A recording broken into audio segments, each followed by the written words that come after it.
In this episode of Filmstock Reviews, I'm reviewing episode 5 of Guillermo del Toro's Cabinet of Curiosities, titled Pickman's Model. Now, this is based on the short story by H.P. Lovecraft. If you know that short story, and I know there's a lot of Lovecraftian fans and, goers out there, then you know how this story plays out. Basically, art student Will Thurber, who is played by Ben Barnes, becomes friends with Richard Pickman, who was played by Crispin Glover, who you may know played George McFly in Back to the Future. Yes, Crispin Glover is in a episode, something like this, and I haven't seen him do something in a really long time, and it's really good to see him in a show like this. Now, Richard Pickman kind of draws horrific artwork, and Pickman kind of brings him back to his apartment, and he sees these horrific images, and it's just like the aspect of the art depicting the demons and how gruesome scenes are done, but it mesmerizes him in a way, the character of Will, and he's just enthralled with it, but he has to leave, and he's haunted by these images everywhere he goes. He goes to his, I want to say, fiance or girlfriend's home to meet, be introduced, and he sees these images of people. He gets framed and he runs away and leaves. Years later, the beginning of this episode actually started in 1909, and we fast forward to 1926. Will is now older, and now he's a museum curator for artwork. And he remains enthralled with aspects of Pickman's artwork, but he still has recurring nightmares of certain things and certain aspects of the individuals that were in the painting that he saw, and how, Pickman gave his story about what the artwork is and everything, but it's done to a point where he is different in a way every time you see things, because sometimes it might get confusing with this episode because it's now in the future, but he has a mustache, and then it's like a flashback where he doesn't have a mustache, but he's trying to figure out what's going on. Now, Pickman now is a successful artist himself, and he drops in to visit kind of, Will and his friends who, get together and everything, and basically he kind of interacts with his wife, Rebecca, and young son, James, and, Will's like, you need to stay away from my family. And when James also begins having terrifying dreams and nightmares about certain aspects of the horrific artwork that Pickman draws, Will notices this, because Will received a painting from Pickman as a gift, so to speak, or if you want to call it a gift. So while he left it on the table, his son James looked at it, and that started the process of what was happening. Now, all that's happening, he confronts Pickman about it, like I said, and then Pickman begs him to come to his home and his works to see what's happening and everything, and he gets to the house. It's a big, huge kind of mansion-esque looking home, and when Will arrives there with Pickman, Will sees that some of these premonitions that he had are actually of this house, with the door and everything. So basically Pickman's like, wait here 1 second, and he, Pickman goes to behind the door, he goes, and all of a sudden it's down in the basement. Will finds all these paintings around and this artwork, and it's just like the absolute look, and the aspect of how the designs were done was interesting, because as you're looking at it, they're moving in their own way, which made the story more interesting. And basically, Pickman kind of says to Will that he only wanted his works to be seen, even though they were graphic in nature. They, had that possessive demonic input in it, along with the gruesome, macabre-esque feeling that when you saw it, you're like, what's happening, It's really different than what you thought.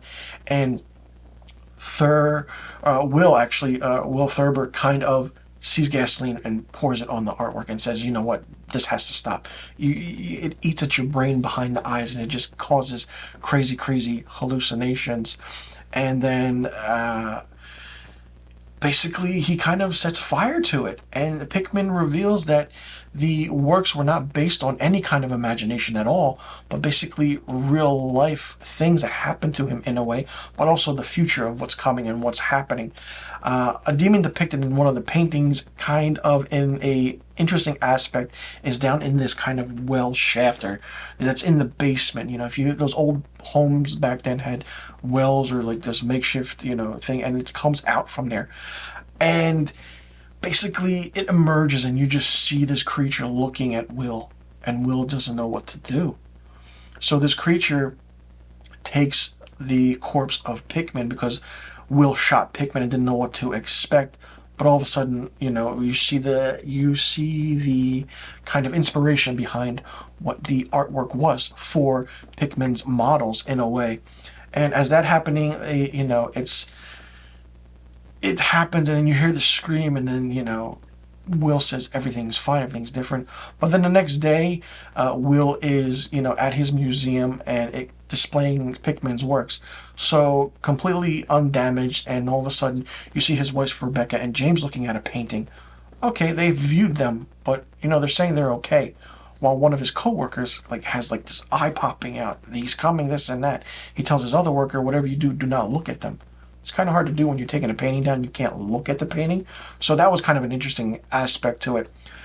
Returning home, he discovers that the paintings have driven Rebecca, his wife, to insane, maddening composures.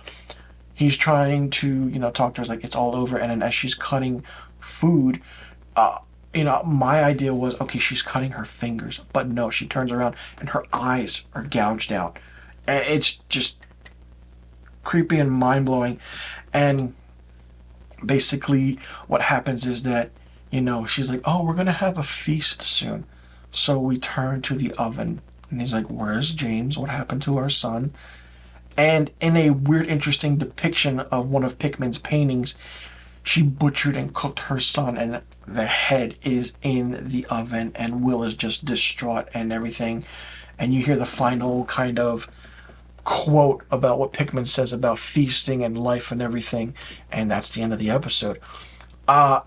If you, like I said, if you didn't read or know the short story by H.P. Lovecraft, then this is a very different take on how things are done.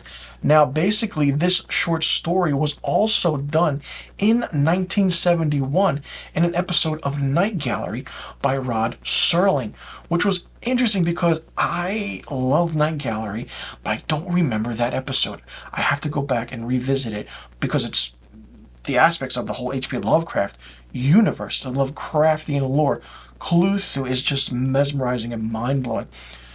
What saved this episode in a way is the ending. That shock and awe. The body horror in this series is absolutely out of this world and something you don't expect.